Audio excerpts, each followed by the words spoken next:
Okay, we moved over here. I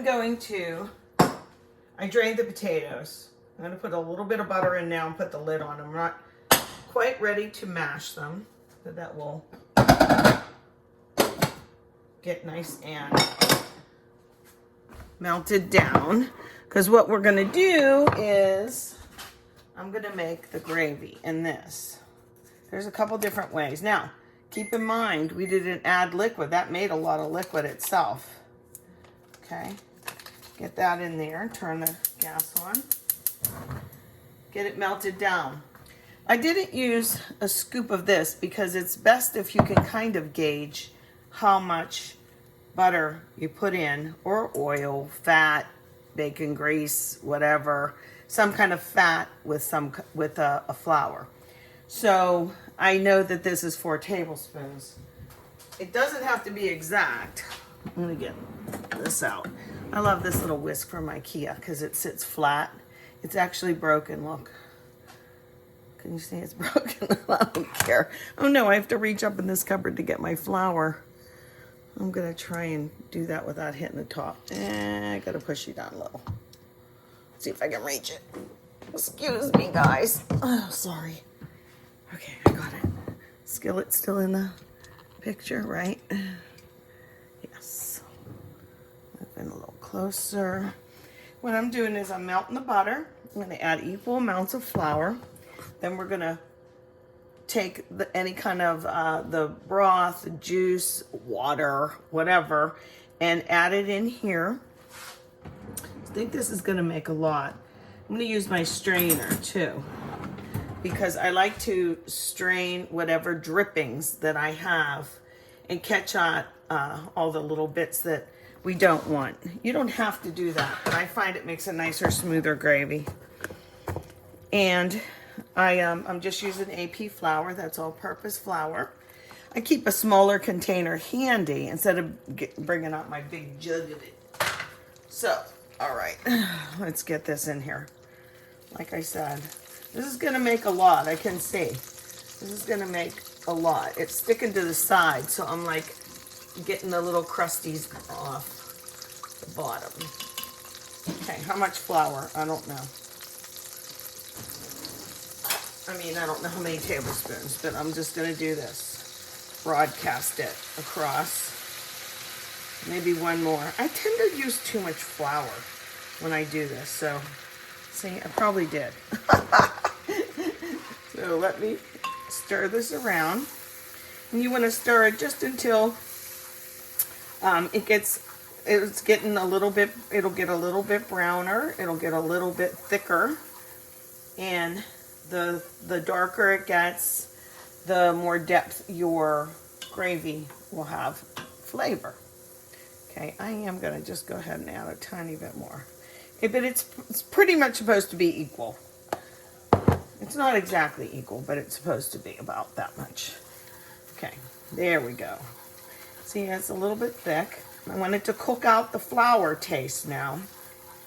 Okay, gravy was one of the most requested things that when I was asking, like I polled my friends and I said, well, what is it that you want to learn how to cook more than probably any other thing? And I was surprised that so many people said gravy, because I think it's pretty easy. But it's just a method. But each time it can be a little different. You know, you can use, like I said, you can use broth or water or whatever. This is almost ready. Just have to eye it out. Want it to get a tad thicker and cook out that flour taste, you know. And like I said, I'm gonna pour all of that liquid into here. Maybe I should write a little recipe card that tells just the method of gravy. I don't know if I did that already for somebody else. Okay, I'm gonna go ahead and do this.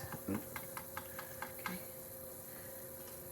Get my strainer. This isn't perfect, but I know it'll help. So I'm just gonna do this and lay it there and hope for the best. This thing's still hot, so I need this. If Thane was here, I'd say, can you hold that handle for me, please? Okay, so I'm just gonna pour it in. You'll hear it sizzle. See what I mean? Just the little pieces that aren't desirable. And then I lift it up. Okay, see, that's in there. But I don't want it. Put that over there. And then, of course, we're gonna stir. The flour will thicken. That flour butter mixture was called a roux, of course, R-O-U-X. Okay, now I'm gonna kick up the heat a little bit. I had it on low. There we go. This will be delicious. You can salt and pepper to taste.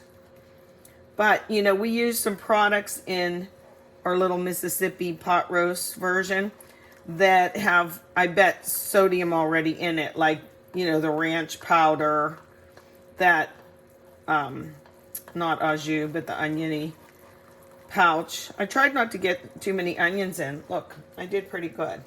There's not that many in there, but it flavored it. And you know what's really funny? I was surprised when I took the meat out. See, this is getting thicker already.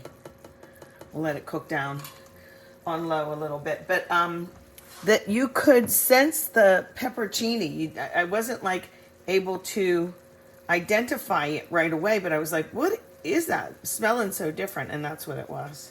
So mashed potatoes with gravy. See the little bit of flour on the bottom there. Just kick it around, and then you keep this on low. You know what I like to do, guys? Especially if I'm having company being if my family's coming over or whatever too. I will make gravy way ahead of time and put it in a little crock pot, and then keep it on really low. And of course, who doesn't like the gravy to be really hot, right? Ever get a hot beef sandwich in a diner and it's like, this would be so good if only the gravy was hot, because then it makes everything else cold. Alrighty, so there's your gravy. Yum. Okay. And we're off to the races. Thanks for watching.